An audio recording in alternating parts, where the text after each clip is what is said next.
اعوذ باللہ من الشیطان الرجیم بسم اللہ الرحمن الرحیم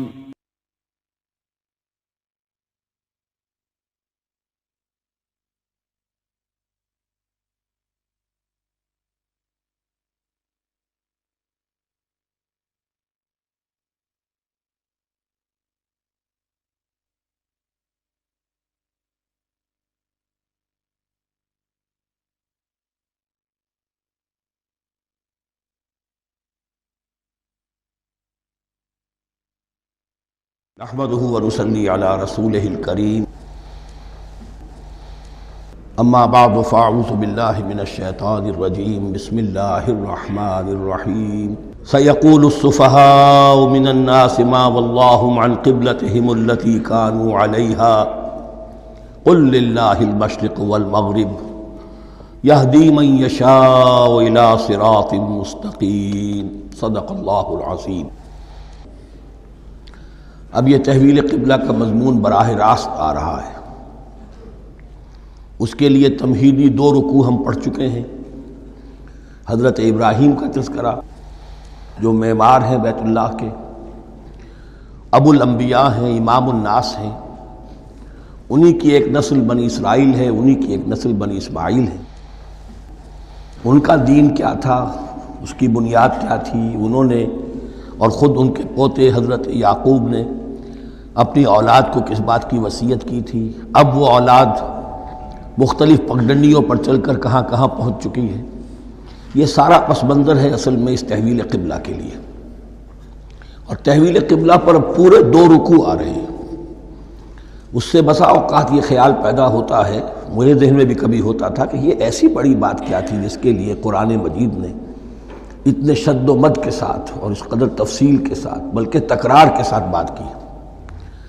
تو اصل میں اس کو یوں سمجھیے کہ ایک خاص مذہبی ذہنیت ہوتی ہے، اور وہ مذہبی ذہنیت یہ ہوتی ہے کہ اعمال کے ظاہر پر ان کی توجہ زیادہ مرکوز ہو جاتی ہے، اعمال کی جو روح ہے زیادہ اس کی طرف توجہ نہیں ہوتی۔ عوام الناس کا معاملہ یہی ہو جاتا ہے، ظواہر پر، رسومات پر، جو ظاہری شکلیں ہیں ان کی اہمیت، جو اصل دین ہے، روح دین ہے، جو مقاصد دین ہیں، ان کی طرف توجہ نہیں ہوتی۔ نتیجہ یہ ہوتا ہے کہ ظاہر میں ذرا سا فرق انہیں بہت محسوس ہوتا ہے، ذرا سا فرق ہو گیا، کسی نے رفع یدین کر لیا، قیامت آ گئی، معلوم ہوا یہ کوئی اور ہی آ گیا ہماری مسجد میں، یہ کون ہے، کسی نے آمین ذرا اونچا کہہ دیا، پھر قیامت آ گئی۔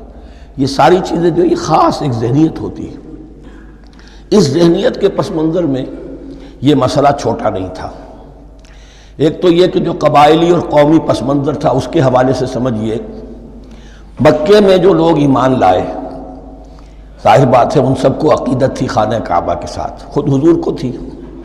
آپ روتے ہوئے نکلے ہیں اور آپ نے یہ فرمایا تھا کہ اے کعبہ مجھے تجھ سے بڑی محبت ہے، لیکن تیرے یہاں کے رہنے والے مجھے یہاں رہنے نہیں دیتے۔ پھر یہ کہ وہ جو عقیدت اور محبت تھی وہ تمام مسلمانوں کے دلوں میں بھی تھی۔ مدینے میں آ کر آپ نے رخ بدل دیا۔ جب تک مکے میں تھے معلوم ہوتا ہے کہ حضور جب کھڑے ہوتے تھے نماز کے لیے تو آپ اس طرح کھڑے ہوتے تھے کہ بیک وقت استقبال قبلتین ہو جاتا تھا، یعنی جو جنوبی دیوار ہے ایک طرف وہ کونا ہے جس میں حجر اسود ہے، اور دوسری طرف وہ یمانی ہے، رکن یمانی جو یمن کی طرف ہے، جنوب کی طرف ہے۔ ادھر کوئی شخص کھڑا ہوگا اور وہیں پر انہی کے درمیان جو ہے جب طواف کیا جاتا ہے تو دعا مانگی جاتی ہے، ربنا آتنا فی الدنیا حسنۃ وفی الآخرۃ حسنۃ وقنا عذاب النار۔ باقی پورے طواف میں آپ جو چاہیں دعا مانگے، لیکن یہاں یہ دعا ہے خاص۔ اب اگر کوئی شخص ادھر کھڑا ہو کر نماز پڑھ رہا ہے تو کعبہ تو سامنے ہے ہی، ٹھیک سیت میں یروشلم بھی ہے۔ استقبال القبلتین، ایک ہی وقت میں 2 قبلوں کی طرف رخ ہو گیا۔ مدینہ میں آ کر معاملہ بدل گیا، مدینہ درمیان میں ہے، مکہ مکرمہ اس کے جنوب میں ہے اور یروشلم اس کے شمال میں ہے۔ اب جنوب کی طرف رخ کریں گے تو پیٹھ ہوگی یروشلم کی طرف، یروشلم کی طرف رخ کریں گے تو پیٹھ ہوگی کعبے کی طرف۔ اس میں امتحان ہو گیا ان لوگوں کا جو ایمان لائے تھے کہ آیا وہ محمد الرسول اللہ صلی اللہ علیہ وسلم کے فرمان کی پیروی کرتے ہیں یا اپنی پرانی عقیدتوں اور اپنی پرانی جو روایات ہیں ان کو زیادہ اہمیت دیتے ہیں۔ اللہ کا شکر ہے جو لوگ مکے سے آئے تھے ان کی اتنی تربیت ہو چکی تھی کہ ان میں سے کسی کے لیے کوئی مسئلہ پیدا نہیں ہوا۔ اقبال کا وہ مصرع پھر سنا رہا ہوں، بمصطفیٰ برساں خیش را کے دی ہماوست، اگر بہو نہ رسیدی تمام بولہ بیست۔ حالانکہ قرآن مجید میں کہیں منقول نہیں ہے کہ اللہ نے حکم دیا تھا، ہو سکتا ہے اللہ نے حضور کو وحی خفی کے ذریعے سے حکم دیا ہو، لیکن وحی جلی میں کہیں نہیں ہے کہ آپ کو حکم دیا گیا ہو کہ اب یروشلم کی طرف رخ کر کے نماز پڑھیے۔ یہ امتحان ہو گیا کہ رسول کا اتباع کتنا کچھ ہے۔ اب جب یہ حکم آیا، اب امتحان ہو گیا جو مدینے میں رہنے والے جو ایمان لائے تھے ان کا، اس لیے کہ یہاں یہودی بھی تھے، بعض ان میں سے ایمان لائے، عبداللہ ابن سلام رضی اللہ تعالیٰ عنہ تھے، ان کو علماء میں سے تھے، لیکن جو اور دوسرے لوگ تھے وہ بھی زیر اثر تھے یہود کے علماء کے، ان کے دل میں بھی یروشلم کی عظمت تھی۔ اب جب انہیں رخ کرنا پڑا تو یہ ان کے ایمان کا امتحان ہو گیا۔ تو یہ بڑا امتحان تھا اس میں کہ جو سب کے لیے مثمر تھا، اور مسلمانوں میں سے بعض لوگوں کے دلوں میں یہ خیال بھی پیدا ہوا ہوگا اگر اصل قبلہ یہ تھا تو ہم نے اب تک جو نمازیں پڑھی ہیں وہ تو پھر ہم نے غلط رخ پر پڑھی، ہماری اتنی سالوں کی کسی کو ایمان لائے ہوئے 10 برس ہو گئے، ہماری ان نمازوں کا کیا بنے گا؟ وہ نمازیں ضائع ہو گئیں تو نماز تو ایمان کا رکن رکین ہے، تو بڑی تشویش پیدا ہو گئی۔ اس کے ساتھ ہی ایک مسئلہ یہ پیدا ہوا سیاسی اعتبار سے کہ یہود اب تک تو یہ سمجھ رہے تھے کہ حضور نے اور مسلمانوں نے ہمارا قبلہ اختیار کر لیا ہے، تو گویا کہ ہمارے کیمپ فالوورز ہیں، ہمارا تو انہوں نے اتباع کیا ہے، لہذا ہمیں کوئی خاص اندیشہ نہیں ان کی طرف سے۔ لیکن اب جب قبلہ بدل گیا تو ان کے کان کھڑے ہو گئے کہ یہ تو پھر کوئی نئی اب ملت ہے اور نئی امت کی تشکیل ہو رہی ہے، لہذا ان کی طرف سے مخالفت جو تھی اس کے اندر شدت زیادہ پیدا ہو گئی۔ یہ سارے مضامین تھے کہ جو یہاں پر زیر بحث آ رہے ہیں۔ سَيَقُولُ السُّفَهَاءُ مِنَ النَّاسِ، بہت غیر معمولی ہے اس کا آغاز ہی اس آیت کا۔ ان قریب کہیں گے لوگوں میں سے احمق اور بے وقوف لوگ، ما وَاللَّهُ مَنْ قِبْلَتِهِمُ الَّتِي كَانُوا عَلَيْهَا، کس چیز نے پھیر دیا انہیں اس قبلے سے کہ جس پر یہ تھے، یعنی یہ 16 مہینے نماز پڑھی ہے بیت المقدس کی طرف رخ کر کے یروشلم کی طرف، اب کس چیز نے پھیر دیا انہیں؟ قُلْ لِلَّهِ الْمَشْرِقُ وَالْمَغْرِبُ، دیکھیے وہی الفاظ جو 14ویں رکوع میں آئے تھے جو تمہید بن رہے تھے، کہہ دیجئے کہ اللہ ہی کے لیے ہے مشرق اور مغرب۔ گویا کہ شمال اور جنوب، مشرق و مغرب، شمال و جنوب، محاورے میں مشرق و مغرب زیادہ استعمال ہوتا ہے، سب اللہ کے ہیں، اللہ کسی سمت میں محدود نہیں ہے۔ یہدی من یشاء الی صراط مستقیم، وہ جس کو چاہتا ہے سیدھے راستے کی طرف ہدایت دے دیتا ہے۔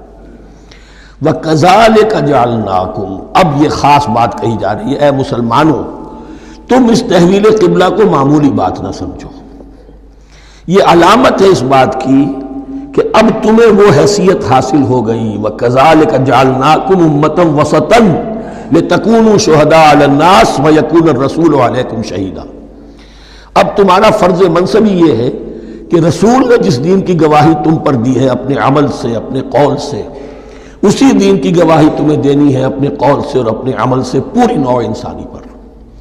اب تم لنک بن گئے ہو، اب تک نبوت کا سلسلہ جاری تھا، ایک نبی کی تعلیم ختم ہوئی، بگڑ گئی، تحریف ہو گئی، غائب ہو گئی، دوسرا نبی آ گیا، پھر کچھ تیسرا آ گیا، چلے آ رہے۔ لہذا ہر دور کے اندر اب وہ جو معاملہ تھا تسلسل کے ساتھ چل رہا تھا، اب یہاں نبوت ختم ہو رہی ہے محمد الرسول اللہ صلی اللہ علیہ وسلم پر، تو نوع انسانی تو ختم نہیں ہو رہی، ابھی قیامت تو نہیں آئی ہے۔ اب آگے لوگوں کو تبلیغ کرنا، ان تک دین پہنچانا، ان پر حجت قائم کرنا، ان کا احقاق حق اور ابطال باطل کا فریضہ سر انجام دینا، یہ کون کرے گا؟ تو پہلے تو ہمیشہ اللہ کی طرف سے وہی جبریل لائے اور نبی کے پاس آ گئے، نبی نے لوگوں کو سکھا دیا۔ اب یہ کہ اللہ سے جبریل لائے محمد کے پاس، محمد نے سکھایا تمہیں، اور تمہیں سکھانا ہے پوری نوع انسانی کو، تو تم اب وہ درمیانی لنک ہو۔ وَكَذَلِكَ جَعَلْنَاكُمْ أُمَّةً وَسَطًا لِتَكُونُوا شُهَدَاءَ عَلَى النَّاسِ وَيَكُونَ الرَّسُولُ عَلَيْكُمْ شَهِيدًا، یہ مضمون زیادہ کھلے گا چل کر سورہ حج کی آخری آیات میں۔ اسی طرح سے مراد یہ کہ تحویل قبلہ ایک مظہر ہے اس کا، اس سے اب تم اپنی ذمہ داریوں کا اندازہ کرو، صرف خوشیاں نہ مناؤ، جشن نہ مناؤ، بلکہ یہ کہ یہ ایک بہت بڑی ذمہ داری کا بوجھ ہے جو تم پر آ گیا۔ کبھی ہم نے اپنے بندے محمد کے کاندھوں پر جب یہ بوجھ رکھا تھا تو ان سے بھی کہا تھا صلی اللہ علیہ وسلم انا سنلقی علیک قولا ثقیلا، اے نبی ہم آپ پر ایک بھاری بات ڈالنے والے ہیں۔ وہی بھاری بات بہت بڑے پیمانے پر اب تمہارے کندھوں پر آ گئی ہے۔ وَكَذَلِكَ جَعَلْنَاكُمْ أُمَّةً وَسَطًا لِتَكُونُوا شُهَدَاءَ عَلَى النَّاسِ وَيَكُونَ الرَّسُولُ عَلَيْكُمْ شَهِيدًا وَمَا جَعَلْنَا الْقِبْلَةَ الَّتِي كُنْتَ عَلَيْهَا، اور ہم نے نہیں قرار دیا تھا اس قبلے کو جس پر کہ اے نبی آپ پہلے تھے۔ یعنی یہ دو طرح کی بات ہو سکتی ہے، وہی خفی سے اللہ نے فرمایا ہو کہ اے محمد اب کچھ عرصے کے لیے یروشلم کی طرف رخ کر کے نماز پڑھو، وہی جلی میں نہیں ہے، اور یہ بھی ہو سکتا ہے یہ حضور کا اجتہاد ہو اور اسے اللہ نے قبول فرما لیا ہو۔ دونوں باتوں کا امکان موجود ہے۔ حضور کے اجتہاد پر اگر اللہ کی طرف سے نفی نہ آئے تو وہ گویا اللہ کی طرف سے۔ وَمَا جَعَلْنَا الْقِبْلَةَ الَّتِي كُنْتَ عَلَيْهَا إِلَّا لِنَعْلَمَ مَن يَتَّبِعُ الرَّسُولَ وَمِمَّن يَنقَلِبُ عَلَىٰ عَقِبَيْهِ، اور نہیں ٹھہرایا تھا ہم نے اس قبلے کو جس پر کہ آپ رہے ہیں مگر یہ جاننے کے لیے کہ کون ہے، یہ ظاہر کرنے کے لیے کہ کون ہے کہ جو اتباع کرتے ہیں رسول کا صلی اللہ علیہ وسلم، اور وہ کون ہے کہ جو اپنی ایڑیوں کے بل لوٹ جاتے ہیں۔ یعنی مدینے میں آ کر اگر کوئی مکے کا مسلمان کہتا صاحب یہ قبلہ مجھے قبول نہیں ہے، وہ واپس ہو جاتا، ایسا ہوا نہیں۔ اور اب جب مکے کی طرف رخ ہو گیا ہے تو کوئی انصار میں سے، کوئی مدینے میں جو ایمان لائے ان میں سے کسی نے کہا کہ ٹھیک ہے جی ہمارا قبلہ وہ تھا، اب آپ نے اپنا قبلہ بدل دیا، آپ کا راستہ اور ہمارا راستہ اور، نہیں، وہ تمام کے تمام مسلمان ان آزمائشوں میں کامیاب ہوئے۔ وَإِن كَانَتْ لَكَبِيرَةً إِلَّا عَلَى الَّذِينَ هَدَى اللَّهُ، اور واقعہ یہ ہے یقیناً یہ بہت بڑی بات تھی۔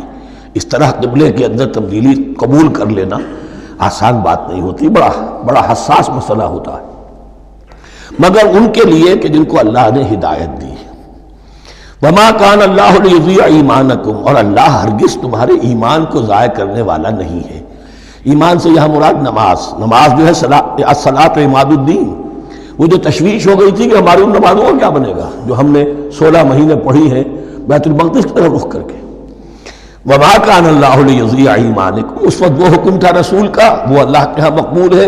اس وقت یہ حکم ہے جو تمہیں رسول کی معرفت مل رہا ہے، اب تم اس کی پیروی کرو۔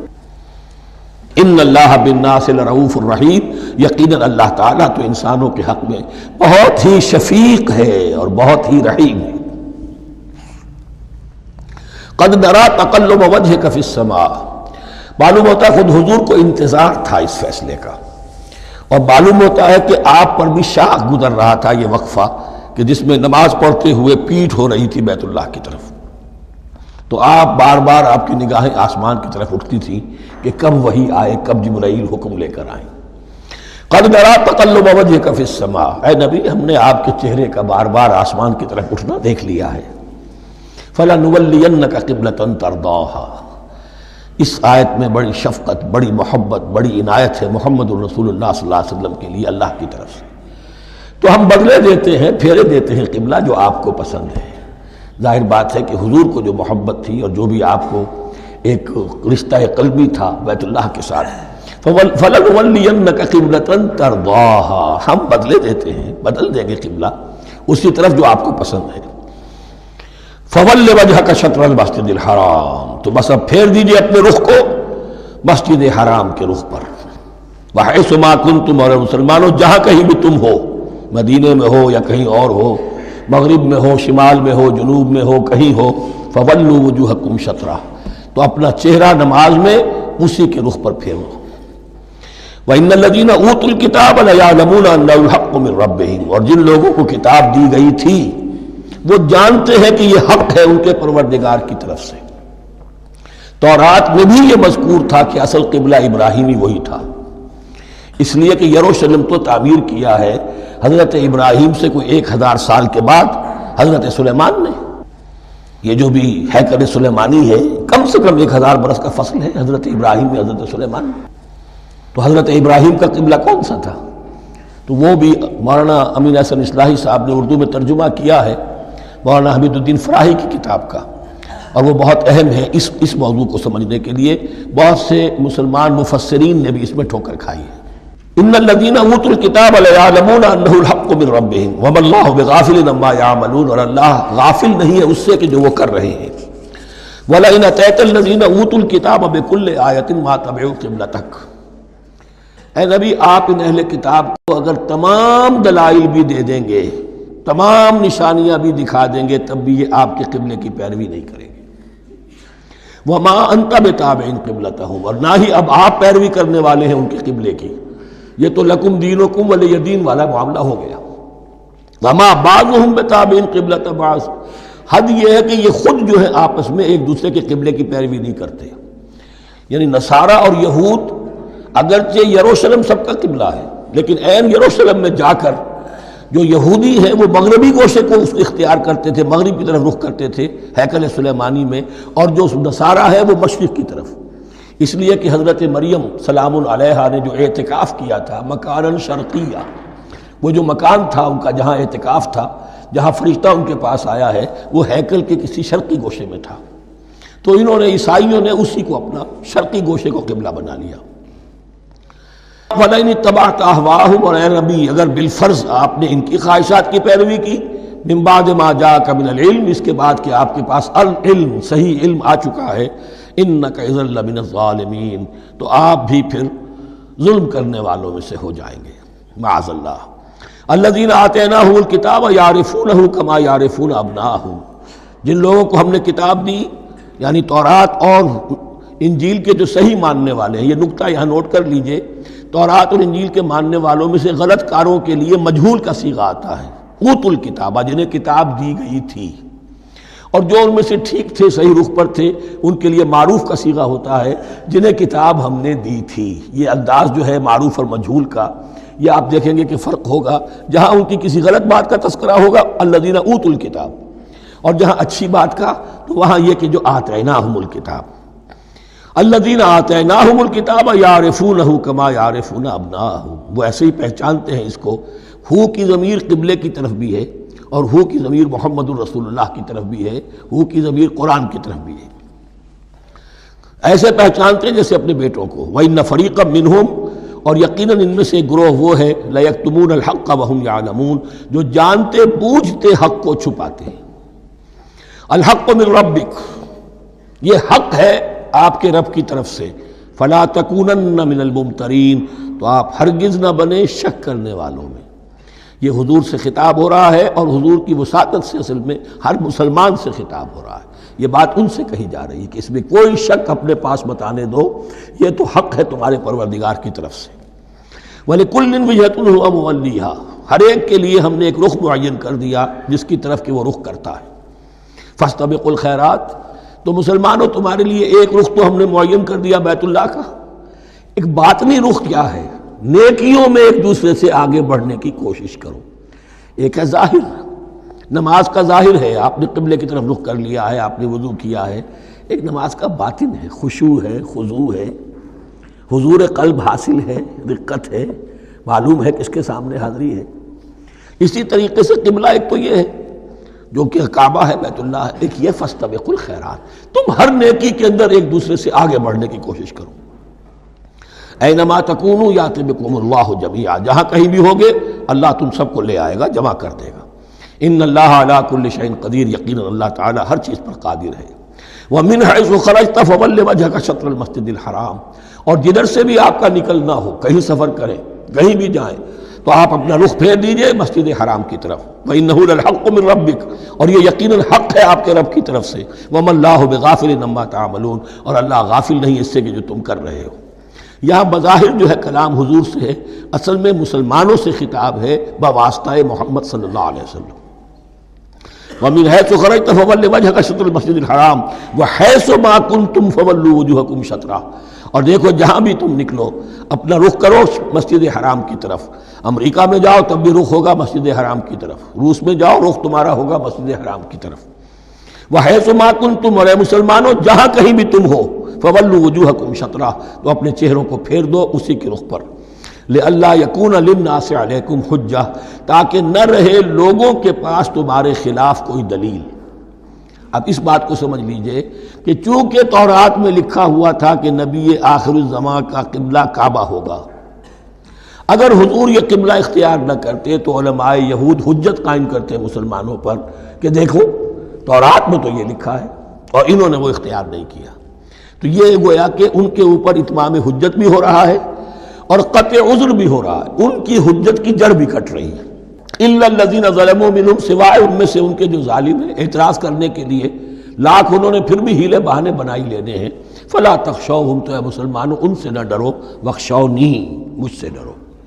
وَلِأُتِمَّ نِعْمَتِي عَلَيْكُمْ، اور یہ جو تحویل قبلہ ہوئی ہے اور محمد الرسول اللہ صلی اللہ علیہ وسلم کی بعثت کی بنیاد پر ایک نئی امت کو شکل دی جا رہی ہے اور اسے اب امامت الناس سے سرفراز کیا جا رہا ہے، وراثت ابراہیمی اب اسے منتقل ہو گئی ہے. یہ اس لیے ہے وَلِأُتِمَّ نِعْمَتِي عَلَيْكُمْ، اپنی نعمت میں تم پر اس کا اتمام فرما دوں، مکمل کر دوں. وَلَعَلَّكُمْ تَهْتَدُونَ، اور تاکہ تم ہدایت یافتہ بن جاؤ. کما ارسلنا فیکم رسولا، جیسے کہ ہم نے بھیج دیا ہے تم میں ایک رسول. اب یہ دعا ابراہیم و اسماعیل یاد کر لیجئے. ربنا وبعث فیہم رسولا منہم یتلو علیہم آیاتک ویعلمہم الکتاب والحکمت ویزکیہم. اب گویا کہ وہاں تو دعا تھی اور یہ 3000 سال کے بعد اس دعا کا ظہور ہو رہا ہے بعثت محمدی کی شکل میں. کما ارسلنا فیکم رسولا منکم، جیسے کہ ہم نے بھیج دیا ہے تم میں رسول اپنا، تم ہی میں سے. یتلو علیکم آیاتنا، وہ تلاوت کرتا ہے تم پر ہماری آیات. ویزکیکم، تمہیں پاک کرتا ہے، تزکیہ کرتا ہے تمہارا. ویعلمکم الکتاب والحکمہ، اور تمہیں تعلیم دیتا ہے کتاب و حکمت کی. ویعلمکم ما لم تکونوا تعلمون، اور تمہیں تعلیم دے رہا ہے ان چیزوں کی جو تمہیں معلوم نہیں تھی. یہاں ایک نقطہ بڑا اہم ہے، حضرت ابراہیم اور اسماعیل کی دعا میں جو ترتیب تھی یہاں اللہ نے اس کو بدل دیا ہے. وہاں کیا تھا؟ تلاوت آیات، تعلیم کتاب و حکمت، پھر تزکیہ. یہاں کیا ہے؟ تلاوت آیات، پھر تزکیہ، پھر تعلیم کتاب و حکمت. اب ظاہر بات ہے کہ حضرت ابراہیم حضرت اسماعیل نے جو بات کہی وہ بھی غلط تو نہیں ہو سکتی، لیکن ہم یہ کہہ سکتے ہیں کہ اس کی امپرووڈ فارم یہ ہے جو اللہ تعالیٰ کی طرف سے دی گئی، اس لیے کہ تزکیہ مقدم ہے. اگر نیت صحیح نہیں ہے تو تعلیم کتاب و حکمت مفید نہیں ہوگی بلکہ گمراہی میں اضافہ ہوگا. نیت کج ہے تو گمراہی بڑھتی چلی جائے گی. اور تزکیہ کا حاصل کیا ہے؟ نیت درست ہو جائے، اخلاص، نحن لہ مخلصون. اگر یہ نہیں ہے تو جتنا پڑھو گے، جتنے بڑے عالم ہوگے، شیطان بھی بن سکتے ہو. بڑے بڑے فتنے عالموں نے اٹھائے ہیں. یہ جو دین اکبری تھا یا دین الہی تھا، اکبر کے تو باپ دادا کو کبھی خیال نہیں آ سکتا تھا اس کا. یہ پٹی پڑھانے والے کون تھے؟ ابو الفضل اور فیضی جیسے علماء، بہت بڑے علماء. اسی طرح غلام احمد قادیانی، اس کو اصل میں جو بھی پٹیاں پڑھائی ہیں وہ تو پڑھائی حکیم نور الدین نے، جو بہت بڑا عالم تھا، اہل حدیث عالم تھا. تو در حقیقت بہت بڑا عالم ہوگا، اگر اس کی کج ہو گئی نیت تو اتنا ہی بڑا فتنہ اٹھا دے گا. اس پہلو سے تزکیہ مقدم ہے، اور اس کا ثبوت یہ ہے، یہی مضمون سورہ آل عمران میں آیا، یہی مضمون پھر سورہ جمعہ میں آئے گا. وہاں بھی ترتیب یہی ہے، تینوں جگہ پر اللہ کی طرف سے ترتیب یہی ہے. یتلو علیکم آیاتنا ویزکیکم، تمہیں ہماری آیات پڑھ کر سنا رہا ہے اور تمہارا تزکیہ کرتا ہے. ویعلمکم الکتاب والحکمہ، اور اس تزکیے کے بعد پھر تعلیم کتاب و حکمت. ویعلمکم ما لم تکونوا تعلمون، اور تمہیں سکھا رہا ہے جو کچھ علم تمہیں حاصل نہیں تھا. فاذکرونی اذکرکم، پس مجھے یاد رکھو، میں تمہیں یاد رکھوں گا. یہ بہت بڑا میثاق ہے اور بہت بڑا وعدہ ہے، بہت بڑا وعدہ. اور یہاں تک حدیث میں پھر اس کی شرح آئی ہے، میرا بندہ اگر مجھے اپنے دل میں یاد کرتا ہے میں بھی اسے اپنے جی میں یاد کرتا ہوں. اور میرا بندہ اگر میرا ذکر کسی محفل میں کرتا ہے تو میں اس سے بہت اعلیٰ محفل میں اس کا ذکر کرتا ہوں. اس کی محفل تو بہت بلند و بالا ہے، ملائے اعلیٰ کی محفل ہے، فرشتے ملائکہ مقربین کی محفل ہے. خدا خود میر محفل بود اندر لامکا خسرو، محمد شمع محفل بود شب جائے کہ من بودم. اب خسرو کس عالم میں تھے جب یہ شعر کہہ گئے ہیں؟ تو بہرحال ہے تو صحیح، ایک محفل تو ہے. میں اس سے بڑی بہتر محفل میں ان کا تذکرہ کرتا ہوں. فاذکرونی اذکرکم واشکروا لی ولا تکفرون، اور میرا شکر کرو، میری نعمتوں کا ادراک کرو، اس کا شعور حاصل کرو، اس پر زبان سے بھی شکر ادا کرو، اپنے عمل سے بھی، جوارح سے بھی ان نعمتوں کا حق ادا کرو. یہاں وہ 18 رکوع ختم ہو گئے، نصف اول اس سورہ مبارکہ کا مکمل ہو گیا۔ اب آگے سے خطاب ہے یا ایھا الذین آمنوا، ایک نئی امت آ گئی، چارٹر اس کا آ گیا۔ کیوں بنایا گیا تمہیں؟ لتکونوا شہداء علی الناس ویکون الرسول علیکم شہیدا، تم اب لنک ہو ہمیشہ ہمیشہ کے لیے محمد اور پوری نوع انسانی کے درمیان۔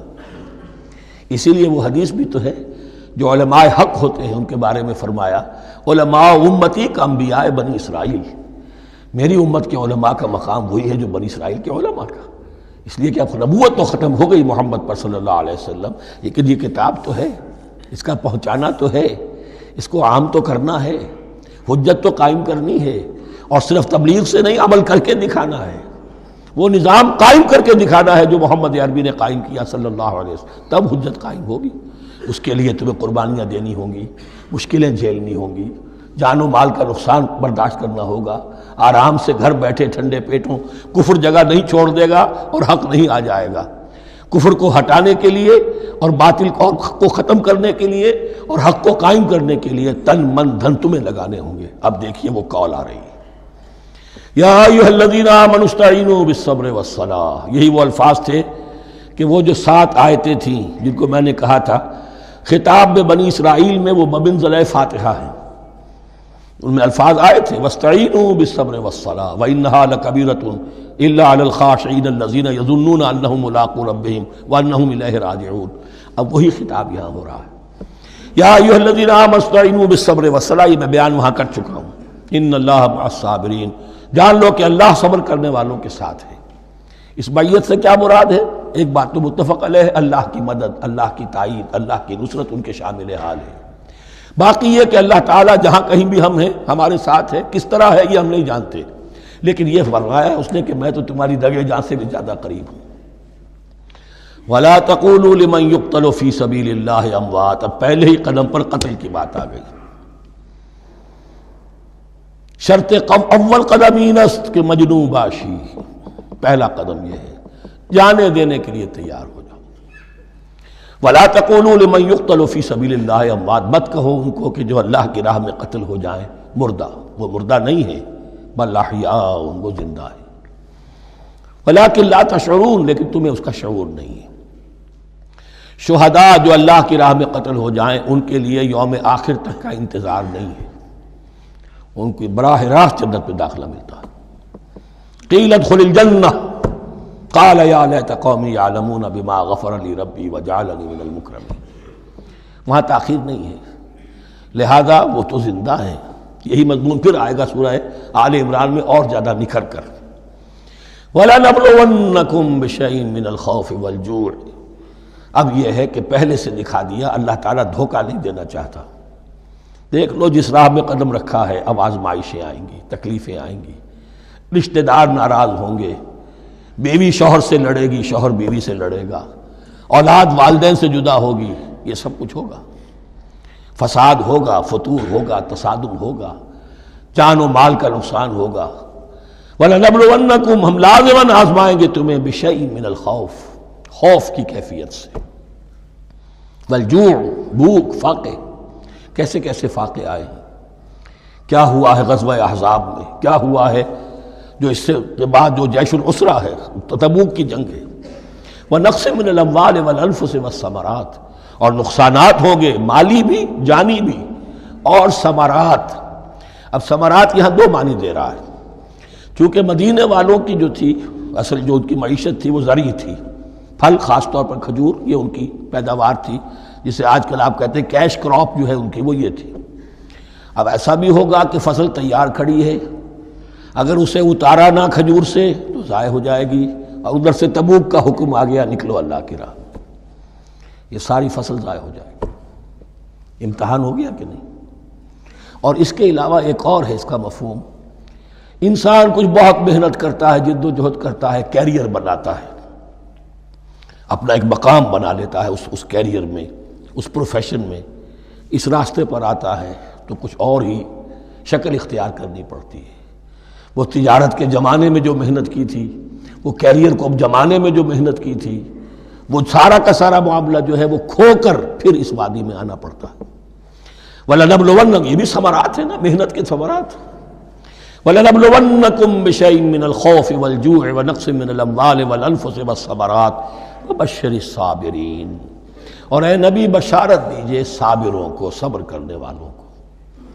یہ کون ہے؟ الذین اذا اصابتہم مصیبۃ، وہ لوگ کہ جن کو جب بھی کوئی مصیبت آئے قالوا انا للہ وانا الیہ راجعون، وہ کہتے ہیں ہم اللہ ہی کے تو ہیں، اللہ ہی کی طرف ہمیں لوٹ جانا ہے، کل بھی جانا تھا، آج چلے جائیں، حاضر ہیں، جتنی جلدی بلا لیں۔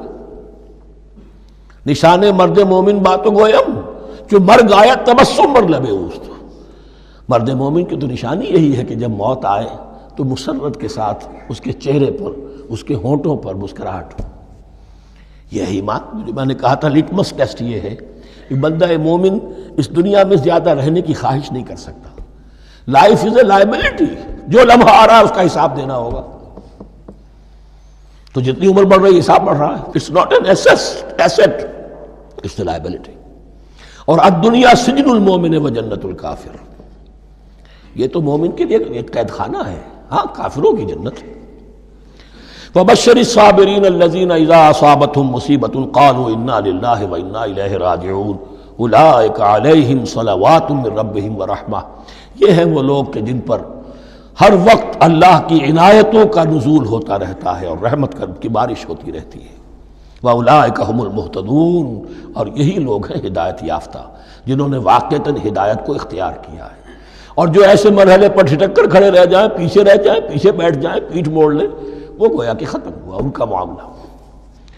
اب چونکہ اس معاملے میں بحث ہو گئی تھی خانہ کعبہ کی بھی، پھر اسی میں مقام ابراہیم کی بات آ گئی تھی، تو کچھ ذہنوں میں سوال پیدا ہوا کہ یہ جو حج کے مناسک میں صفا اور مروہ جو ہے، یہ بھی تو آخر اسی کا تو ان کی کیا حقیقت ہے، کوئی حقیقت ہے یا نہیں؟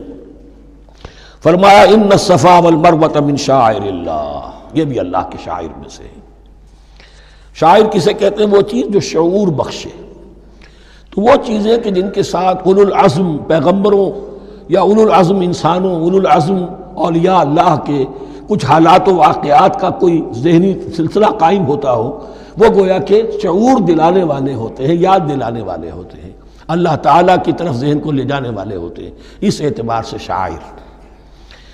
ان الصفا والمروہ من شعائر اللہ فمن حج البیت او اعتمر فلا جناح علیہ ان یطوف بہما، تو جو کوئی بھی ہمارے گھر کا حج کرے، بیت اللہ کا حج کرے یا عمرہ کرے، اعتمر، فلا جناح علیہ، تو کوئی حرج نہیں ہے اس پر، ان یطوف بہما، کہ ان دونوں کا بھی طواف کرے، وہ جو 7 چکر لگائے جاتے ہیں، ان الصفا والمروہ۔ ومن تطوع خیرا، جو شخص جان بوجھ کر بھلا کام کرتا ہے، فإن اللہ شاکر علیم، تو جان لو اللہ بڑا قدردان ہے۔ اب شکر انسان کرتا ہے تو اس کے معنی کیا ہوں گے؟ احسان مند ہونا۔ وہی شکر اللہ کرتا ہے شکور، اس کے کیا معنی ہوں گے؟ قدردانی، میرے بندے نے یہ کام کیا، میرے بندے نے میرے لیے یہ محنت کی، یہ قربانی دی۔ ان اللہ شاکر علیم، اور جانتا ہے، چاہے کسی اور کو پتہ نہ چلے، اسے تو معلوم ہے۔ اگر تم نے اللہ کی رضا جوئی کے لیے کسی کو کوئی مالی مدد دی ہے اس حال میں کہ جو کچھ داہنے ہاتھ نے دیا ہے بائیں کو بھی خبر نہیں ہونے دی، خدا یہ کہ کسی اور انسان کے سامنے اس کا تذکرہ ہو، تو اب یہ جو ہے اللہ کے تو علم میں ہے۔ اگر تو اللہ سے اجر و ثواب چاہتے ہو تو اس کا ڈنڈورا پیٹنے کی کوئی ضرورت نہیں، اور اگر تم نے لوگوں کو دکھانے کے لیے کیا تھا تو وہ تو شرک ہو گیا، لائبلٹی ہو گئی۔ ان الذین یکتمون ما انزلنا من البینات، اب یہاں پھر کچھ آخری یوں سمجھیے کہ یہ اب جس کو کہتے ہیں موپنگ اپ آپریشن، بات مضمون تو پورا ختم ہو گیا لیکن کچھ نہیں صحیح چیزیں ابھی ہیں سابقہ امت مسلمہ کے بارے میں کہنے کی، وہ مزید ایڈ کی جا رہی ہیں۔ ان الذین یکتمون ما انزلنا من البینات والہدی من بعد ما بیناہ للناس فی الکتاب اولئک یلعنهم اللہ یلعنهم اللاعنون، یقیناً وہ لوگ جو چھپاتے ہیں اس شے کو جو ہم نے نازل کی ہے بینات میں سے اور ہدایت میں سے، اس کے بعد کہ ہم نے ان کو واضح کر دیا ہے لوگوں کے لیے کتاب میں، وہ لوگ ہیں کہ جن پر لعنت کرتا ہے اللہ، اور لعنت کرنے والے ہیں، کرتے ہیں تمام لعنت کرنے والے۔ یعنی علم ایک بہت بڑی جو ہے امانت ہے، اس علم کا چھپانا، کتمان حق، ہم آیت پڑھ آئے ہیں وَمَنْ أَظْلَمُ مِمَّنْ يَكْتُمُ شَهَادَةً عِنْدَهُ مِنَ اللَّهِ، اگر اللہ کی طرف سے کوئی گواہی کسی کے پاس ہے اور وہ اسے چھپا لے تو اس سے بڑا ظالم کون ہوگا؟ اب انہی کی وضاحت ہو رہی ہے، کیسی کیسی کھلی شہادتیں تورات اور انجیل میں تھیں اور ان کو یہ چھپائے پھر رہے ہیں۔ ان الذين يكتمون ما انزلنا من البينات والهدى من بعد ما بيناه للناس في الكتاب اولئك يلعنهم الله ويلعنهم اللاعنون الا الذين تابوا واصلحوا وبينوا، سوائے ان کے کہ جو توبہ کرے، رجوع کرے اور اپنی اصلاح کر لے اور اب واضح کرے وہ شے کہ جو انہوں نے چھپائی ہوئی تھی اسے ظاہر کرے۔ فاولئک اتوب علیہم، تو ان کی توبہ میں قبول کروں گا اور ان کی طرف میں نگاہ التفات میں اپنی پھر ان کی طرف متوجہ کر دوں گا۔ وَأَنَا التَّوَّابُ الرَّحِيمُ، اور میں تو ہوں ہی توبہ کا قبول کرنے والا اور رحم فرمانے والا۔ إِنَّ الَّذِينَ كَفَرُوا وَمَاتُوا وَهُمْ كُفَّارٌ، یقیناً جن لوگوں نے کفر کیا اور وہ مرے اسی حال میں کہ کفر پر قائم تھے، أُولَٰئِكَ عَلَيْهِمْ لَعْنَةُ اللَّهِ وَالْمَلَائِكَةِ وَالنَّاسِ أَجْمَعِينَ، ان پر تو لعنت ہے اللہ کی بھی اور فرشتوں کی بھی اور تمام انسانوں کی بھی۔ خالدین فیہا، اس لعنت کی کیفیت میں وہ اب ہمیشہ رہیں گے۔ لا یخفف عنہم العذاب، نہ ان پر سے عذاب کے اندر کوئی کمی کی جائے گی، ولا ہم ینظرون، نہ انہیں کوئی مہلت ملے گی کہ عذاب کا تسلسل ذرا سی دیر کے لیے وقفہ ہو جائے، سانس لینے کی مہلت مل جائے۔ ولا ہم ینظرون۔ وَإِلَٰهُكُمْ إِلَٰهٌ وَاحِدٌ، سن لو تمہارا الہ اور معبود ایک ہی الہ ہے۔ لا الہ الا هو الرحمن الرحیم، اس کے سوا کوئی الہ نہیں ہے اور وہ رحمان ہے اور رحیم ہے۔ اب جو آیت آ رہی ہے اس کے پڑھنے سے پہلے ایک بات سمجھ لیجئے کہ یہ جو اب 22 رکوعوں کا مضمون ہم پڑھ رہے ہیں، مجھے یہ بات آج شروع میں واضح کرنی چاہیے تھی، اس میں ترتیب کیا ہے۔ میں پہلے عرض کر چکا ہوں کہ پہلے 18 رکوعوں کی تقسیم ورٹیکل کی ہے ہم نے، 18 کو 4 رکوع ادھر، 10 درمیان میں، پھر 4 ادھر۔ یہاں اب چلے گی ہاریزونٹل تقسیم، افقی تقسیم، اور اس کی بھی شکل کیا ہے کہ 4 مضامین ہیں کہ جو تانے بانے کے ساتھ بنے ہوئے ہیں، یا 4 لڑیاں ہیں مضمون کی کہ جن کو بٹ کر رسی بنا دیا گیا۔ وہ 4 مضامین کیا ہیں؟ مسلمانوں سے خطاب میں ان کے لیے عبادات اور احکام اور شرائع، یہ واجب ہے، یہ کرنا ہے، یہ حلال ہے، یہ حرام ہے، نماز فرض ہے، روزہ فرض ہے، وغیرہ وغیرہ۔ اور 2 لڑیاں جہاد، جہاد بالمال، جہاد بالنفس۔ جہاد بالنفس کی آخری انتہا قتال ہے، جہاں انسان نقد جان ہاتھ پر رکھ کر، ہتھیلی پر رکھ کر میدان میں حاضر ہو جاتا ہے۔ جو جنگ میں گیا اس نے اپنے آپ کو موت کے لیے پیش کر دیا، بچ کر آ جائے تو بونس ہے۔ اس اعتبار سے یہ 4 جڑیں۔ شریعت کو 2 حصوں میں تقسیم کیجئے، عبادات اور پھر بقیہ احکام شریعت، معاملات، جن میں خاص طور پر شوہر اور بیوی کا تعلق جو ہے وہ سب سے اہم ہے۔ لہذا اس صورت میں آپ دیکھیں گے تفصیلی احکام آئیں گے آئلی قوانین کے ضمن میں۔ دوسری طرف جہاد بالمال یعنی انفاق، اللہ کی راہ میں خرچ کرنا، اور جہاد بالنفس جس کی آخری منزل قتال۔ اب یہ 4 لڑیاں اس طرح سے ہیں، فرض کیجئے ایک لال لڑی ہے، ایک پیلی ہے، ایک نیلی ہے، ایک ہری ہے، ان کو بٹ دیا گیا ہے۔ جب ایک طرف سے دیکھیں گے تو کٹا پھٹا نظر آئے گا، رنگ لال نظر آیا، پھر پیلا نظر آیا، پھر نیلا نظر آیا، پھر ہرا، پھر لال، پھر نیلا، پھر پیلا، پھر ہرا۔ تو ایسا معلوم ہوگا جیسے کٹے پھٹے ہیں مضامین۔ لڑیاں کھول دیجئے، معلوم ہوگا ایک لڑی وہ بھی بڑی مسلسل ہے، جہاد بالمال کی، ایک لڑی ہے جہاد بالنفس یعنی قتال کی، ایک لڑی ہے جو عبادات کی، ایک لڑی ہے معاملات کی اور شریعت کے احکام کی۔ یہ 4 لڑیاں، اور یہ تانے بانے کی طرح بنی ہوئی ہیں، لیکن اسی بنتی میں بہت بڑے حسین پھول موجود ہیں۔ طویل آیات اور طویل آیات، عظیم ترین آیات قرآن مجید کی، ان میں سے اب ایک آیت یہاں آ رہی ہے۔ اس کو میں نے عنوان دیا ہے آیت الآیات۔ ان فی خلق السماوات والارض واختلاف اللیل والنہار والفلک التي تجری فی البحر بما ينفع الناس وما انزل الله من السماء من ماء فاحیا به الارض بعد موتها وبث فيها من كل دابة وتصريف الرياح والسحاب المسخر بين السماء والارض لآيات لقوم يعقلون۔ اتنے فینومینا آف نیچر کسی ایک آیت میں جمع نہیں ہے قرآن۔ اللہ تعالیٰ تمام فینومینا آف نیچر کو اپنی آیتیں قرار دیتا ہے، آسمان اور زمین کی تخلیق، رات اور دن کا الٹ پھیر مختلف جگہوں پر، اور یہ جو ستارے ہیں اور یہ جو بھی نباتات ہیں زمین کی، ان میں سے آیتیں ہی آیت۔ لیکن ان آیت الآیات کو جس طرح یہاں ایک آیت میں سمویا ہے، یہ حکمت کا ایک بہت بڑا پھول ہے، بہت بڑا پھول جو ان 4 لڑیوں کی بنتی کے اندر آ گیا ہے۔ یقیناً آسمان اور زمین کی تخلیق میں اور رات اور دن کے الٹ پھیر میں اور اس جہاز میں یا کشتی میں جو چلتی ہیں سمندر میں یا دریاؤں میں، وہ سامان لے کر جو لوگوں کو نفع دیتا ہے، بما ينفع الناس وما انزل اللہ من السماء من ماء، اور اس پانی میں کہ جو اللہ نے اتارا ہے آسمان سے، فاحیا به الارض بعد موتها، اور پھر اس سے وہ زندہ کر دیتا ہے زمین کو اس کے مردہ ہو جانے کے بعد۔ بے آب و گیا زمین پڑی تھی، بارش ہوئی ہے، اسی میں سے روئیدگی آ گئی ہے۔ وَبَثَّ فِيهَا مِن كُلِّ دَابَّةٍ، اور یہ تمام حیوانات اور چرند اور پرند جو اس کے اندر پھیلا دیے گئے ہیں۔ وَتَصْرِيفِ الرِّيَاحِ، اور یہ ہواؤں کا چلنا جو ہے، کبھی پروا چل رہی ہے، کبھی پچھمی چل رہی ہے، کبھی مشرق سے آ رہی ہے، کبھی مغرب سے آ رہی ہے، تصریف الرياح ہے۔ والسحاب المسخر بین السماء والارض، اور ان بادلوں میں کہ جو معلق کر دیے گئے آسمان اور زمین کے درمیان۔ لآیات لقوم یعقلون، ان سب میں آیات ہیں، نشانیاں ہیں ان لوگوں کے لیے جو عقل سے کام لیں۔ ان کو دیکھو اور ان کے خالق کو، مدبر کو پہچانو۔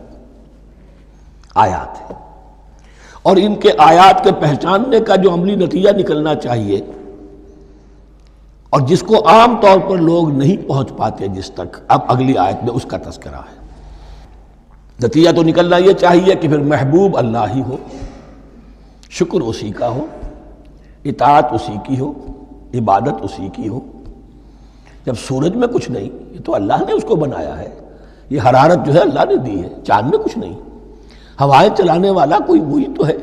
تو اب کسی شے کے لیے کوئی شکر نہیں، کسی شے کے لیے کوئی عبادت نہیں، کوئی ڈنڈوت نہیں، کوئی سجدہ نہیں، بلکہ صرف اللہ کے لیے، اور وہی مطلوب و مقصود بن جائے، وہی محبوب ہو۔ لا محبوب الا اللہ، لا مقصود الا اللہ، لا مطلوب الا اللہ۔ جن لوگوں کی یہاں تک رسائی نہیں ہو جاتی، وہ لوگ کسی اور شے کو اپنا محبوب و مطلوب بنا کر اس کی پرستی شروع کر دیتے ہیں۔ خدا تک نہیں پہنچے، اپنے نفسی کو معبود بنا لیا، جو یہ کہے کر رہے، معبود تو ہو گیا۔ ارأیت من اتخذ الہہ ہواہ، اپنے قوم کو معبود بنا لیا، قوم کی برتری کے لیے اور قوم کی سربلندی کے لیے جانے بھی دے رہے، وطن کو معبود بنا لیا۔ اس حقیقت کو علامہ اقبال نے سمجھا ہے، اس دور کا سب سے بڑا بت وطن ہے۔ اس دور میں میں اور ہے، جام اور ہے، جم اور، ساقی نے بنا کی روش لطف و ستم اور، تہذیب کے آزر نے ترشوائے صنم اور، مسلم نے بھی تعمیر کیا اپنا حرم اور، ان تازہ خداؤں میں بڑا سب سے وطن ہے، جو پیرہن اس کا ہے وہ مذہب کا کفن ہے۔ نیشنلزم، ٹیریٹوریل، وطنی قومیت، وطن کی جے، یہ معبود بنائے بیٹھے۔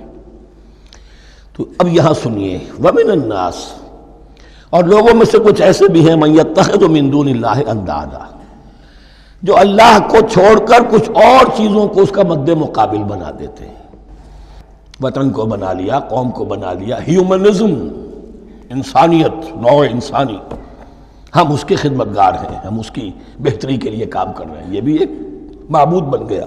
اور سب سے گھٹیا انسان وہ ہے کہ اپنے ہی حسن کا دیوانہ بنا پھرتا ہوں، اپنا ہی نفس ہے، اسی کے گر چکر لگا رہا ہے، وہی حریم ہے اس کا، وہی حرم ہے اس کا، اور وہ طواف کر رہا ہے اپنے نفس کا، تو وہ بھی تو اس کا ایک معبود ہے۔ لوگوں میں سے وہ بھی ہیں کہ جو اللہ کو چھوڑ کر کسی اور چیز کو اس کا مد مقابل بنا دیتے ہیں۔ یحبونہم کحب اللہ، اور ان سے محبت کرنے لگتے ہیں جیسی کہ اللہ سے کرنی چاہیے۔ یہ فلسفہ ہے اصل میں، ہندی میں اسے آدرش کہتے ہیں، عربی میں نصب العین، انگلش میں آئیڈیل۔ ہر باشعور انسان کسی شے کو اپنا آئیڈیل بناتا ہے اور اس سے پھر محبت کرتا ہے، اس کے لیے جیتا ہے، اس کے لیے مرتا ہے، قربانیاں دیتا ہے، اثار کرتا ہے، قوم کے لیے قربانی، وطن کے لیے قربانی، فلاح کے لیے قربانی، خود اپنی ذات کے لیے قربانی۔ یحبونہ کحب اللہ، یہ سارے کام تو اللہ کے لیے کرنے کے تھے۔ جیو اللہ کے لیے، مرو اللہ کے لیے، محبت اس سے کرو۔ ان صلاتی و نسکی و محیای و مماتی للہ رب العالمین۔ تم نے اپنی یہ ساری نسبتیں کسی اور شے کے ساتھ وابستہ کر دی، تم نے اللہ کا مد مقابل تراش لیا۔ می تراشت فکر ما ہر دم خدا بندے دیگر، رست از یک بند تا افتاد در بندے دیگر۔ انسان معبود تراشتا رہتا ہے اپنے ذہن سے، اور ان کے لیے محبت کرتا ہے، جانیں دیتا ہے، قربانیاں دیتا ہے۔ وَمِنَ النَّاسِ مَن يَتَّخِذُ مِن دُونِ اللَّهِ أَندَادًا يُحِبُّونَهُمْ كَحُبِّ اللَّهِ، یہ مضمون بھی سورہ حج میں زیادہ واضح ہوگا۔ وَالَّذِينَ آمَنُوا أَشَدُّ حُبًّا لِلَّهِ، پھر یہ لٹمس ٹیسٹ کا لفظ میری زبان پر آ رہا ہے، اور جو لوگ واقعتاً صاحب ایمان ہوتے ہیں ان کی شدید ترین محبت ہوتی ہے اللہ کے ساتھ۔ اگر یہ نہیں ہے، اگر یہ نہیں تو بابا پھر سب کہانیاں ہیں۔ کوئی شے اللہ سے زیادہ محبوب ہو گئی وہ تمہاری معبود ہے، تم نے اللہ کو چھوڑ دیا، چاہے وہ دولت ہی ہے۔ تعس عبد الدینار و عبد الدرہم، ہلاک و برباد ہو جائے درہم و دینار کا بندہ۔ نام عبد الرحمن ہے، حقیقت میں عبد الدینار ہے۔ دینار آنا چاہیے، حرام سے آئے، حلال سے آئے، جائز سے آئے، ناجائز سے آئے، تو معبود اللہ نہیں ہے، معبود دینار ہے۔ ہندو نے یہ کیا کہ لکشمی دیوی کی ایک مورتی بنا کر پوجنا شروع کر دیا۔ یہ لکشمی دیوی اگر ذرا مہربان ہو جائے گی دولت آ جائے گی۔ ہم نے کہا ہٹاؤ اس درمیان کے لنک کو، سیدھے ہی دولت کو کیوں نہ پوجو، پیٹرو ڈالر کو پوجو، ڈالر کو پوجو، ترک وطن کرو، ماں باپ کو چھوڑو یہاں سے سکتا ہوا کہ مر رہے ہیں اور کوئی ان کا بیٹا ان کی بیٹی ان کے پاس نہیں، کس لیے؟ ڈالر۔ کون معبود ہوا؟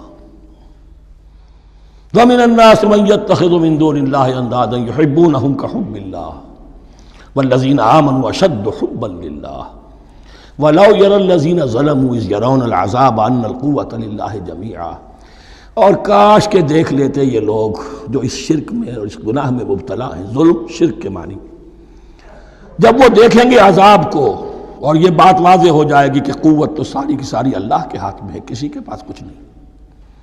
وَأَنَّ اللَّهَ شَدِيدُ الْعِقَابِ، اور یہ کہ اللہ سزا شدید العذاب، اللہ سزا دینے میں بہت سخت ہے۔ اس وقت آنکھ کھلے گی تو فائدہ کیا ہوگا؟ اب آنکھ کھلے تو فائدہ ہے۔ استبرأ الذین اتبعوا من الذین اتبعوا، اب انسانی معاشرے کے اندر یہ ہوتا ہے، کچھ لوگ ہوتے ہیں لیڈر لوگ جو اپنے پیچھے لوگوں کو لگا لیتے ہیں، چاہے ڈیماگوگز ہوں، چاہے مذہبی جو ہے وہ مسندوں کے والی ہوں، اپنے پیچھے لگاتے ہیں، اور ان کے پیچھے لگنے والے جو ہیں وہ یہ سمجھتے ہوئے ان کی عزت بھی ہے، ان کا احترام بھی ہے، ان کے نیچے دبے بھی ہوئے، ان کا پیچھے پیچھے چلتے ہیں۔ قیامت کے دن وہ تبرہ کریں گے، ان تم نے ہمیں مروایا، ہم تمہاری پیروی کرتے رہے، ہم نے سمجھا تم جو کہہ رہے ہو وہ ٹھیک ہے، ہم نے تمہیں اپنا لیڈر مانا۔ اب وہ اعلان برات کریں گے، اللہ ہمارا ان سے کوئی تعلق نہیں۔ استبرأ الذین اتبعوا، اور اس کے جواب میں پھر وہ کریں گے ہمارا تم سے کوئی تعلق نہیں۔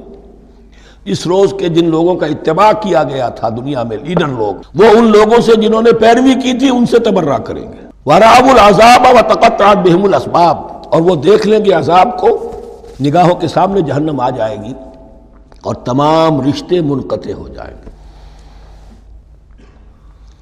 یوم یفر المرء من اخیہ وامہ وابیہ وصاحبتہ وبنیہ لکل امرئ منہم یومئذ شأن یغنیہ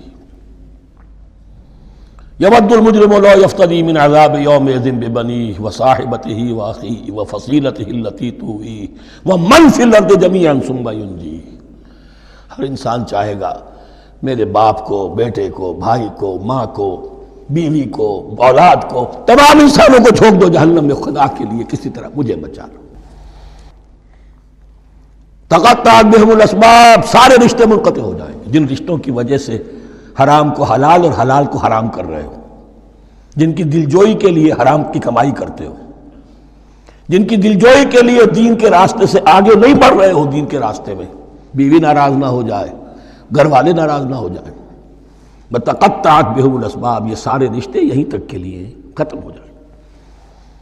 وقال الذین اتبعوا، اور جو ان کے پیروکار تھے وہ کہیں گے لو ان لنا کرۃ، اگر کہیں ہمیں دنیا میں لوٹنا نصیب ہو جائے، فنتبرأ منہم کما تبرؤوا منا، تو ہم بھی ان سے اسی طرح برات کریں گے جیسے آج یہ ہم سے برات کر رہے ہیں. کذالک یریہم اللہ اعمالہم حسرات علیہم، اس طرح اللہ ان کو دکھائے گا ان کے اعمال حسرتیں بن جائیں گے. کاش کہ ہم نے سمجھا ہوتا، کاش کہ ہم نے ان کی پیروی نہ کی ہوتی، کاش کہ ہم نے ان کو اپنا لیڈر اور اپنا ہادی اور رہنما نہ مانا ہوتا. وما ہم بخارجین من النار، لیکن وہ اب آگ سے نکلنے والے نہیں ہوں گے. یا ایھا الناس کلوا مما فی الارض حلالا طیبا ولا تتبعوا خطوات الشیطان انہ لکم عدو مبین. اے لوگو، زمین میں جو کچھ حلال اور طیب ہے، حلال ہے اور پاک ہے، صاف ستھری چیز اور حلال چیز، وہ کھاؤ، اور شیطان کے نقش قدم کی پیروی نہ کرو. انہ لکم عدو مبین، یقیناً وہ تمہارے لیے کھلا دشمن ہے. یہ بحث اصل میں کھلے گی سورہ انعام میں جا کر. وہاں عرب میں یہ رواج تھا، بتوں کے نام پر کوئی جانور چھوڑ دیتے تھے، جیسے ہندوؤں میں بھی تھی رواج، ہم نے تو بچپن میں دیکھا ہے. کوئی سانڈ چھوڑ دیا، کسی کے کان جو ہے وہ چیر دیے، یہ فلاں بت کے لیے ہے، فلاں دیوی کے لیے ہے. اب اسے کوئی کچھ نہیں کہہ سکتا تھا، وہ جہاں چاہیں وہ منہ ماریں جا کر ان کا، اور پھر ان کا ظاہر بات ہے ان کا گوشت کیسے کھایا جا سکتا تھا. تو عرب میں بھی یہ رواج تھے، اور ابھی تک اس کے کچھ نہ کچھ ریزیڈول ایفیکٹس تھے. آباء و اجداد کی جو رسمیں چلی آ رہی ہوں وہ آسانی سے جو ہے وہ چھوٹتی نہیں ہیں، کچھ نہ کچھ اثرات رہتے ہیں، جیسے آج تک ہمارے ہاں ہندوانہ اثرات موجود ہیں. تو ایسے لوگوں سے کہا جا رہا ہے کہ یہ تمام حرمتیں جو تمہارے ان لوگوں نے مشرکین نے بنا لی تھی، یہ جانور حرام، یہ جانور حرام ہو گیا، اسے فلاں کے نام پر نامزد کیا ہے، اس اونٹ کی جو ہے اتنی اونٹنیوں کے ساتھ جفتی ہو چکی ہے، اب بس اس کو خالی کر دو، چھوڑ دو، نہ اس کے اوپر سواری کی جائے گی اور نہ اس کا گوشت کھایا جائے گا. یہ کوئی نہیں ہے، جو چیز حلال ہے اصلاً اور طیب ہے کھاؤ. انما یامرکم بالسوء والفحشاء، یقیناً شیطان تمہیں حکم دیتا ہے بدی کا اور بے حیائی کا. وان تقولوا علی اللہ ما لا تعلمون، اور اس کا کہ تم کہو اللہ کی طرف نسبت کر کے جو تم جانتے نہیں ہو، کہ اللہ نے حرام کیا. بھائی تمہیں کہاں معلوم؟ کوئی دلیل لاؤ، کسی کتاب میں دکھاؤ کہ اللہ نے یہ چیز حرام کر دی. وَإِذَا قِيلَ لَهُمُ اتَّبِعُوا مَا أَنزَلَ اللَّهُ قَالُوا بَلْ نَتَّبِعُ مَا أَلْفَيْنَا عَلَيْهِ آبَاءَنَا، اور جب ان سے کہا جاتا ہے اتباع کرو اس کی جو اللہ نے نازل کیا ہے، قالوا، وہ کہتے ہیں بل نتبع ما الفینا علیہ آباءنا، ہم تو پیروی کریں گے اس کی جس پر ہم نے پایا اپنے آباء و اجداد کو. اولو کان آباؤہم لا یعقلون شیئا ولا یہتدون، کیا وہ اپنے آباء و اجداد ہی کی پیروی کرتے رہیں گے، خواہ ان کے آباء و اجداد نہ کسی بات کو سمجھ پائے ہوں نہ ہدایت یافتہ ہوئے. میں نے عرض کر دیا تھا کہ سورہ بقرہ میں جہاں دعوت تیسرے رکوع کی پہلی آیت شروع ہوئی، یا ایھا الناس اعبدوا ربکم الذی خلقکم والذین من قبلکم لعلکم تعقلون، وہ بھی تو مخلوق تھے جیسے تم مخلوق ہو، تم سے خطا ہو سکتی ہے، ان سے بھی ہوئی، تم غلطی کر سکتے ہو، انہوں نے بھی کی. ومثل الذین کفروا کمثل الذی ینطق بما لا یسمع الا دعاء ونداء. یہاں ذرا تمثیل کے اندر ایک پیچیدگی ہے کہ بظاہر ترجمہ تو یہ ہوگا کہ مثال ان لوگوں کی جنہوں نے کفر کیا اس شخص کی سی ہے جو پکار رہا ہے ایسی چیز کو جو نہ سنتا ہے نہ سمجھتا ہے. ہاں یہ پتہ چلتا ہے کہ کچھ پکار رہا ہے، جانور ہوتے ہیں انہیں اور کیا سمجھ میں آتا ہے. تو یہاں پہ اصل میں تمثیل میں مراد یہ ہے کہ حضور صلی اللہ علیہ وسلم اور مسلمان ان لوگوں کو جو سمجھانے کی کوشش کر رہے ہیں ان میں سے کچھ ایسے بھی ہیں کہ جو کچھ نہیں سمجھتے. دعا اور ندا تو ہے، صم بکم عمی فہم لا یعقلون، لیکن وہ بہرے بھی ہیں، گونگے بھی ہیں، اندھے بھی ہیں، وہ عقل سے کام نہیں لیتے. یا ایھا الذین آمنوا کلوا من طیبات ما رزقناکم، اے اہل ایمان کھاؤ ان تمام پاکیزہ چیزوں میں سے جو ہم نے تمہیں دی ہیں. واشکروا للہ، اللہ کا شکر ادا کرو، ان کنتم ایاہ تعبدون، اگر تم واقعتاً اسی کی عبادت کرنے والے ہو. جیسا کہ میں نے عرض کیا سورہ الانعام میں یہ ساری چیزیں آئیں گی بہت تفصیل سے. انما حرم علیکم المیتۃ والدم ولحم الخنزیر وما اہل بہ لغیر اللہ، بنیادی طور پر اللہ تعالیٰ نے وہ کھانے کے جو اہل عرب میں اس وقت رائج تھے ان میں سے 4 چیزوں کی حرمت کا اعلان کیا ہے بار بار. مکی صورتوں میں بار بار ہوا ہے اور یہاں پھر یہ مدنی صورت کے اندر گویا کہ آخری بار. انما حرم علیکم المیتۃ، اللہ نے تم پر حرام کیا مردار کو، جو اپنی آپ موت مر گیا، ذبح نہیں کیا گیا، والدم، اور خون حرام ہے، نجس ہے۔ اسی لیے جو ذبح کرنے کا ہمارا طریقہ ہے وہ یہ ہے کہ صرف گردن کو کاٹا جائے تاکہ اس میں شریانے وغیرہ کٹ جائے اور اکثر جو ہے خون جسم کا نکل جائے۔ اگر جھٹکا کیا جائے جیسے سکھ کرتے تھے، ایک ہی تلوار کے وار سے گردن اڑا دی بکری کی، یا یہ کہ جیسے کہ یورپ وغیرہ میں ہوتا ہے، تو پھر وہ خون اندر رہ جاتا ہے جسم کے، اس کے اندر پھر وہ اینٹھن نہیں ہوتی اس حیوان کے جسم میں کہ جس سے خون جو ہے وہ باہر چلا جائے، تو وہ لحم الخنزیر، اور تیسری چیز ہے خنزیر کا گوشت، اور چوتھی چیز وما اہل بہ لغیر اللہ، اور وہ کہ جس پر پکارا گیا ہو کسی کا نام اللہ کے سوا۔ اب اس میں ایک چیز تو یہ ہے کہ جسی شے کو ذبح کرتے ہوئے کسی بت کا، کسی دیوی کا، کسی دیوتا کا تذکرہ کیا، وہ تو حرام مطلق ہو ہی گیا، اس کا گوشت کھانا حرام مطلق ہے۔ لیکن اسی کے تابع یہ ہوگا کسی بزرگ کا قرب حاصل کرنے کے لیے اس کے مزار پر لے جا کر وہاں ذبح کیا جا رہا ہے، پوچھیں گے تو ہم تو اللہ کے لیے ذبح کر رہے ہیں، تو اللہ کے لیے تو اپنے گھر میں بھی کر سکتے تھے ذبح، یہاں کیوں لائے ہو؟ اس کو تم نے کسی اعتبار سے اس صاحب قبر کا جو ہے اس کا تقرب حاصل کرنے کا ذریعہ بنایا۔ یہ چیزیں بھی اسی کی تابع ہو جائیں گی۔ اللہ کے لیے کرنا تو ہر جگہ کر سکتے ہو، ہم تو صرف ایصال ثواب کے لیے کر رہے ہیں، تو اپنے گھر میں بیٹھ کر کرو گے تو کیا ایصال ثواب نہیں ہو جائے گا؟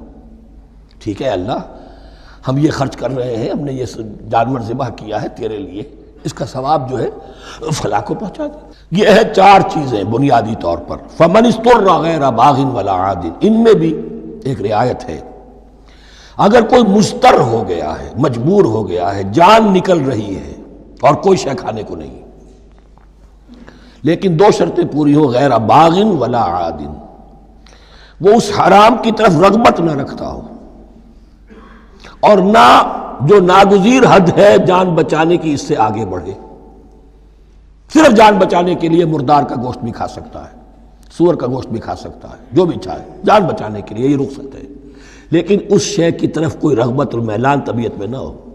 یہ اللہ تو جانتا ہے، اگر تو معاملہ اس سے ہے تو اس سے تو چھپی ہوئی بات نہیں ہے، اور جتنا ناگزیر ہے جان بچانے کے لیے اس سے آگے نہ بڑھے۔ فلا اثم علیہ، ان 2 شرطوں کے ساتھ جان بچانے کے لیے حرام چیز بھی کھائی جا سکتی ہے۔ ان اللہ غفور الرحیم، یقیناً اللہ غفور الرحیم ہے۔ ان الذین یکتمون ما انزل اللہ من الکتاب ویشترون بہ ثمنا قلیلا، یقیناً وہ لوگ جو چھپاتے ہیں اس کو جو اللہ نے نازل کیا ہے کتاب میں سے اور فروخت کرتے ہیں انہیں بہت حقیر سی قیمت پر، اولئک ما یاکلون فی بطونہم الا النار، یہ لوگ نہیں بھر رہے اپنے پیٹوں میں مگر آگ۔ ولا یکلمہم اللہ یوم القیامہ، اللہ ان سے کلام نہیں کرے گا قیامت کے دن۔ ولا یزکیہم، نہ انہیں پاک کرے گا۔ ولہم عذاب علیم، ان کے لیے دردناک عذاب ہے۔ اولئک الذین اشتروا الضلالۃ بالہدی، یہ ہے وہ لوگ کہ جنہوں نے ہدایت دے کر ضلالت خرید لی ہے، والعذاب بالمغفرہ، اور مغفرت اللہ کی اپنے ہاتھ سے دے کر عذاب خرید لیا ہے۔ فما اصبرہم علی النار، تو کتنا ہے ان کا حوصلہ آگ کے لیے، بڑے صابر ہیں اس جہنم کی آگ کے لیے، کس طرح تیاری کر رہے ہیں۔ ذالک بان اللہ نزل الکتاب بالحق، یہ اس لیے کہ اللہ نے تو کتاب نازل کی حق کے ساتھ۔